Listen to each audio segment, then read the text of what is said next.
This is Tornado Talk, a podcast about one of nature's most fascinating phenomenon. Share your tornado story with us by email, Jen and Dan at tornadotalk.com. That's Jen and Dan at tornadotalk.com. Now, meteorologists Jennifer Naramore and Dan Holliday. Tornado Talk is on. If there's one guarantee in life, it is that there are no guarantees. In the blink of an eye, everything can change. On August 26th, 2007, that's what happened to Northwood, North Dakota. So dispatch, Northwood Fire 7301. 7301, go ahead. Mutual aid from Railroad if they can, and if they can, we took a direct hit to the fire hall. A community in the Northern Plains took a direct hit from a massive tornado. It's not often twisters come this big to North Dakota, but in a world of no guarantees, it happened on a late summer night. Northwood resident Dave Corsmo, who flew over the damage after the tornado tore through Northwood. The streets were just littered with debris. It was like a bomb had gone off and the whole town had been hit by this huge destructive bomb. Warning coordination meteorologist at the Grand Forks National Weather Service, Greg Gust, who was working the night of the storm. From a warning standpoint, from the people that are watching the radar, they're anticipating serious injury or death because that is moving right into Northwood at that time. And former Northwood, North Dakota Mayor Rick Johnson talks about pulling the city together following the devastating disaster. We had the governor fly in, and we actually went from house to house, looking at the damage, and he was very good at the time, reassuring them that some help would be on the way. This is Tornado Talk, Nightmare in Northwood. A look back at the powerful tornado that pummeled a town of about 1,000 people on August 26, 2007. One person killed, 18 hurt, and more than $52 million in damage occurred. In all, supercells produced 11 tornadoes, 2 of which were in Minnesota and 9 in North Dakota. Those 9 tornadoes on August 26, 2007 were 40% of what the state typically experiences in an entire year. Greg Gust is the warning coordination meteorologist at the National Weather Service in Grand Forks. He was in the same position on the night the tornado struck. It is, without a doubt, one of the most active severe weather events he's experienced. So we're getting this, first of all, a very large supercell actually setting up maybe, 20, 25 miles to the west of Northwood. We call it the Rogue Lake tornado. That is the result of that. But that was actually the first really big tornado that developed. And we actually, though we warned on that storm, that is the initial warning that we extended eastward into the Northwood area some 45, 50 minutes before Northwood was hit. That tornado, that supercell, actually drifted up to the north and northeast and rounded to the north of Northwood. So that was not the tornado that hit Northwood. It was another cell that developed southwest of Northwood. So we have the initial warning on. We know we have this highly charged atmosphere. We had local storm chasers, of course, in the area that were out and getting in positioning. And then, of course, we would have had the moderate risk for severe weather out in advance with the tornado watch in effect. So all of those things lined up to identify that this was a big target area, this was a big event for us. But that first tornado setting up, moving to the north of Northwood. The second one, the cell that set up just to the southwest of Northwood, maybe about 8-10 miles to the southwest of Northwood. When that started developing and we could see the rotation of that, and we saw that was directly aiming toward Northwood. So now the next warning goes out. That whole process of wrapping up for that storm is proceeding. But meanwhile, from a forecaster standpoint, from a warning standpoint, we are seeing this storm in fairly high detail. The nice thing about it from a meteorological sense was that it was happening within 18 to 20 miles of the radar, that our primary radar located just north of Mayville, North Dakota. So we could actually see in pretty high detail the development of the storm. So as it's moving northward, as it's digging in as we speak, we could see the classic hook on that storm. We could see the velocity couplet. We could see that velocity couplet intensifying quite dramatically as it's approaching town. And then, of course, we start to see what we call the debris ball. So on reflectivity, we're seeing that area at the base of the hook that starts to intensify with reflectivity, and to us that means wet debris. So from a warning standpoint, from the people that are watching the radar, they're anticipating serious injury or death because that is moving right into Northwood at that time. So again, we're that to the warning person, that's something that you're preparing yourself for, but that's a very intense period right in there. Dave Korsmo farms and has his own trucking business in the eastern part of North Dakota. He said that night is so easy to recollect because it reminds him of a long-lost friend. Well, on the day of the tornado, the early morning, and this is kind of in addition to the tornado, we have a place in Minnesota. We were at our lake place, and I had a call early Sunday morning that our pastor, who was in his late 40s, had a heart attack and died during the night. So we hurried up and gathered up. We were good friends with him, and we gathered up our family, and we came back home. And on the way home, we started seeing these kind of suspicious weather phenomena that was looking as we look west into the horizon as we're coming back. And then we tuned in on local radio and started hearing tornado forecasts, from the local weather stations. Rick Johnson has lived in Northwood all of his life. He says the community is made up of 70 to 80% Norwegians. He knows that statistic because he served as the town's mayor back in 2007. But before the storm hit, it was his primary business he was most worried about. Well, I own a car dealership, and I was worried about hail more than I was a tornado, because I had hail about 2 weeks before that and damaged about 18 cars. So I have a lot along the highway in Northwood here, and I was out moving cars off the lot into an indoor shelter. And we got down to about the last 2 cars, and my wife and my daughter says, we're going home. We're not going to go out to the highway again. So I listened to them, and I went home. And when we got home, it was just a matter of, 30 seconds, and we could hear a large rumble and watch some branches blow by, and I thought, boy, something happened. We got in my car and turned the corner and could see Main Street, and I went, oh, my God, there was wires and trees, and you could begin to see houses that were blown apart or, the roof torn off, and made my way to City Hall. And right away we tried to establish a plan of man, what are we going to do? And that's where we started. Dave Korsmo had just arrived back in Northwood as severe weather was underway, but before the tornado struck, his first stop was to see if his family had sought shelter. We were going to check on my mom and dad, which they live in the same town, and so we went directly over there, and we no more got into the house, and the alarm started ringing, and we have the local fire warning signals for tornado has a different sound, and all the different signals are alerted by how they sound. And so the tornado one then was ringing. And so we hurried up into the house, and we gathered everybody up, and we headed into their downstairs area. And we no more got down there, and the tornado hit. It hit Northwood. It hit our home, or my folks' home. The time was approximately 8:42 p.m. The twister would stay on the ground in Northwood for another 12 minutes, just long enough to do major damage.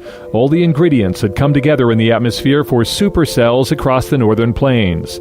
Meteorologist Greg Gust at the National Weather Service said Northwood was able to receive plenty of warning lead time because of that. Most people were getting to shelter. There was, quite a bit of warning. Sirens were going off repeatedly until, of course, the power ceases. So you've got the blackout that occurs once your power lines are cut, your internet lines, your cell lines, everything is going down because of the catastrophic failure of towers and systems. So as that storm would be hitting the city, that notification ceases. The switchboard to the 911 call center was slammed. People needed help. 911, what's your emergency? help me, kid. What's going on? Ma'am, you need to calm down. I can't understand you. Okay, we're in the trailer park. We're in the trailer park where? In Northwood. Okay, and is anybody hurt? He's pinned under his trailer. Okay, who's hurt, ma'am? I'm dead bad. Okay, I'm going to send somebody over to help you right now. The one thing that we did after the tornado, that an hour or so happened, we started looking through the town to see if people needed help. We first went to there was 2 trailer courts in town. The one trailer court on the east end of town was completely destroyed. People were, there was nobody hurt there, but on the other trailer court, which is in the north end of town, there was one fatality, which is, it's amazing that it was just one fatality. If you could see the destruction, it was unbelievable that there were other injuries, but not fatalities. As ambulances were dispatched, meteorologist Greg Gust was trying to keep them out of harm's way as they headed from Grand Forks to Northwood because severe weather was still going on. About that time that it's going through there, and as that storm is still moving up into the east-northeast of Northwood, we could hear in the background that the city of Grand Forks was dispatching ambulances to that area coming up from south from the Mayville area, but also from Grand Forks. And we heard them say that they were sending them south on the interstate from Grand Forks and then to the west on Highway 15 from Thompson. And I immediately picked up NAWAS and I said, don't do that. That's into the storm. Had them send them west on Highway 2 and drop in from the north behind the storm. Otherwise, they would have been driving right into the path of the tornado. After riding out what hit Northwood, Dave Korsmo said this tornado was much different than anything he's ever been through before. We knew that it wasn't something small because we heard the rumble, we heard the excessive winds, we heard a lot of banging, we were downstairs. There wasn't windows that we could look out down there towards the west, but it sounded like a freight train going through is what it did. When everything quieted down, then we came up the stairway, and when we took a look at the house, all the windows in the house were basically gone.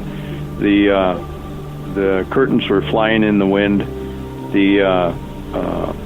It was excessive rain was also coming along with it. So, and that is probably as much of what happened when everybody's roofs opened up. These rains just poured down and soaked everything up. We went outside then to see. We had cars parked in the driveway, and several of our cars were damaged by debris that had been hitting them. Windows busted out, and just dents and damage to the vehicles. We thought, there was probably going to be some injury. We started looking around to the neighbors then. There was an apartment house that was just kind of across, just a few, about equivalent of a block away. My brother and I went over there to see if everybody was okay over there, because I knew it was older people living in there. And that apartment complex was damaged heavily. People were standing in their doorways. Fortunately, there was nobody hurt there, but people were standing in their doorways just bewildered. It was older people that hadn't quite been listening to the radio, probably didn't know exactly what had happened, but and we assured them that we were going to check through the apartments to make sure everyone was all right, and they were. Former Northwood Mayor Rick Johnson said his job was to help lead in the storm's aftermath. There were injuries, a fatality, and massive damage. Well, the first thing we did, and we had a really good city administrator at that time, and police department was there because he was, he kind of tracked the tornado and watched it come into town. So the first thing we done is basically we set out a map of Northwood and tried to mark it off into sections. So when we had a really good turnout for volunteers, when they come to town, we knew kind of which section, to send them to. So we tried to organize a little bit, sending everybody in different places so the work was kind of evened out. And I thought that went really well. Northwood resident Dave Korsmo said once he began looking around, it was no longer the community he remembered. Everything had changed. Well, we didn't recognize the town. People were coming out of their houses. I mean, you didn't have any landmarks anymore because most of the trees, the big trees were gone. The streets were just littered with debris. It was like a bomb had gone off and the whole town had been hit by this huge destructive bomb. Roofs laying in other people's yards, clothing all over the place, trees blocking the roads, buildings half tore down, people going out trying to find their belongings, looking for things that they knew were of value, neighbors helping neighbors. It was quite to see Northwood today in comparison to what had happened after the aftermath of that tornado was just absolutely unbelievable. According to a special publication from the National Weather Service, what happened on August 26, 2007 was considered, quote, uncommon. The tornado was rain-wrapped. Researchers said that continual evaluation of the new storm environment assisted in warning the public, keeping the death toll far lower than it could have been. Greg Gust of the National Weather Service was part of the survey team and vividly remembers what he saw. To come onto a scene where you have, where you're seeing damage and it's extending from one end of town to the other, and you're realizing, going back and checking the initiation of this, coming through that town and continuing on, you're realizing that that's how wide it is. At this point, 7/8 of a mile wide at its widest going through town. So you have literally the town of Northwood is less than a square mile in size. So you have the northwest corner that's not really being touched right there, and the far southeast edge of town, but right through the central corridor, everything is getting impacted, and most of that F2 to F3 scale damage. So most of that is, the first thing you see is the trees. The trees are gone, and then you notice that all the garages are gone. So all of these smaller buildings, the smaller outbuildings, the garages, the attached garage, the detached garage, and the trees are just getting wiped out of there. And then you're noticing that roofs are being completely ripped off of buildings, and then the upper part of an apartment building, and then you're seeing structures where you're starting to get from that F2 into that F3 damage. And that's pretty much what the bulk of the community was experiencing. And then up in the northeast part, that's where you had areas that were even more completely demolished, and now you're seeing not just the trees gone, but you're seeing the deep arced trees, or just the totally shaved off areas. And so it's again, that was the time too when I started to realize the multi-vortex nature of this tornado. So you have a large scale footprint, but within there you have areas where individual tornado vortices that are wrapping around that common center. Some are more intense than others. Some are doing more intense damage here than there. And so you start getting that differential type of damage through that pattern that you have to kind of sort out. And also the way debris moves around. So I saw that the first day. The second day, going back and showing some other members of our office. But then when we got out to the Rogue Lake tornado, we eventually got a video very shortly sent to us by one of our cooperative observers there that showed that nature of a multi-vortex tornado. And so now that was the first time we had a video of that type of thing as well within this area up here. The Northwood tornado would be rated an EF4, one of the first ratings after the Fujita scale had been enhanced. How difficult was it for Greg and his team to transition to the new scale? The damage in town was more in the EF2 and 3 scale, and it was really, I got something in this where I talk about the suction vortices and the dust in where that EF4 damage area was by comparison. And I think, one of the details of that, the EF rating versus F rating really was not a difficult learning curve, because it was simply, you're always working with the same relative damage. You're just changing what the respective wind speed might be relative to that damage. So we were looking at the damage, identifying what were the different types of damage indicators out there, and then basically backtracking to get the possible maximum wind speed.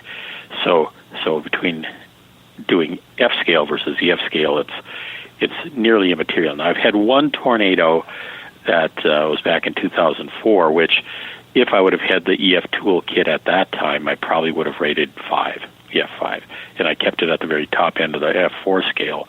But there are some things that you learn through the process, and with the EF scale and a lot more engineering-based information in there, I'd have felt more comfortable going with the F5 rating on that one. Rick Johnson was not only assessing the damage losses of his residents and friends, but of his own business as well. In my car lot, I lost 18 vehicles that were completely totaled out. Some of them ended up from the lot up to probably 3/4 a mile away, flew across the highway, and I don't know what happened, if they rolled or if they were actually picked up and thrown that far.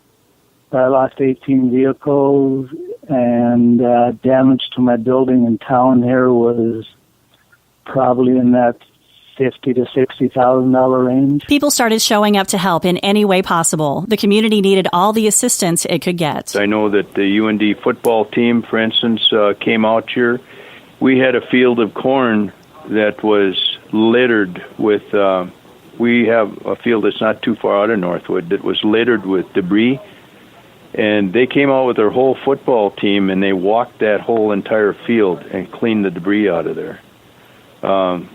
The volunteers that came, I mean, there was people from all over. It was amazing how people come. And, of course, the people that came here from FEMA had just come from Katrina at the time when the devastation over New Orleans. And so a lot of those people came to Northwood as their next stop for disaster control. Then Mayor Rick Johnson recalls state officials wanting to assure residents they would do everything they could to restore life back to normal. It just seemed like everything kind of fell together. We tried to hold many meetings. We had the governor fly in, and we actually went from house to house, looking at the damage, and he was very good at the time, reassuring them that some help would be on the way. You could say it just kind of fell into place. The volunteers were a big plus. I mean, there was payloaders coming in, I would say 20 minutes after the tornado hit. They were already here clearing paths, through the streets so people could get around. Hours after the event, residents sifted through their insurance policies, making phone calls to claim damage to their home. Former Mayor Rick Johnson says one of the things he recalls most is how many people learned that the policy they had wouldn't be enough to cover their losses. A sign to anyone and everyone in the future to read the fine print and be fully prepared for any disaster. They thought they were insured. My house is covered, no problem, we're going to get paid. Well, a lot of them were really underinsured. They probably didn't go replacement cost. The big thing there is, and I hate to blame the agents, but the people are always looking for the cheapest premium. And the cheapest premium doesn't always give you the best results. And some of these people were really stuck for money when it comes to rebuilding, just because the insurance wouldn't cover it because it was not in the policy. And I would say a big part of the population was in that position. Meteorologist Greg Guss said some of the most affected tornado victims were children. He and his team spent time with psychologists to help answer questions and how to prepare them in the event of a next time. In conjunction with all the recovery efforts and all that, we had one of our psychologists here in town working with the Northeast Human Services that actually set up a little program with Northwood that was specifically for kids, kid care program, and having to do with weather scaring type things. Tornado scare was the topic in there, and so a couple people on our staff and myself put together a little presentation and worked with kids a couple of times with this psychologist, just meeting with them, going over what their impressions of this were, talking to them about the episode and getting them to talk about it, kind of to unravel those background things that can hide in kids. You know, they're impacted by this, the sirens going on, the darkness, going outside and realizing that there's very little of your house still standing and looking around you and seeing that devastation. So it was also a chance for our office to engage with the community a little bit in the recovery effort. Today, Northwood is still recovering. Empty lots in a few locations remind longtime residents of that stormy August night. But little by little, the town has grown slightly bigger in population than in 2007. If we lost any population, it was pretty much temporary. I would say we're pushing back. We must be close to 1,000 or a little bit over now. Still some new homes going up. In fact, housing prices here are great. They're kind of unbelievable to some of us lifelong residents. But no, Northwood, for a small town, is doing really, really well, and we're growing. Dave Korsmo said it was the close-knit community that helped put Northwood back together again. Small towns kind of just pick up and do what they have to do, and that's what happened out here. Do you have a tornado story you'd like to share with us? We all know someone who's experienced one of nature's most fascinating phenomenon. Drop us an email and we will have you on our show. The address is jenanddan@tornadotalk.com. That's jenanddan@tornadotalk.com. Next on Tornado Talk, twisters sweep through the Midwest on the evening of August 15th, 2016. A severe weather surprise in central Indiana on episode 19 of Tornado Talk. This has been Tornado Talk. Take a moment to follow us on Facebook, Twitter, Instagram, and YouTube. Just search for Tornado Talk. Tornado Talk is free to you, but not free to produce. If you love what you hear, please support the show by becoming a member of Team Tornado Talk. It helps keep us going. Your monthly membership starting at $5 a month can earn you cool rewards like a Tornado Talk t-shirt, cap, koozies, and more. Plus, you'll always find free access to our past episodes. Just click the Patreon button online at tornadotalk.com.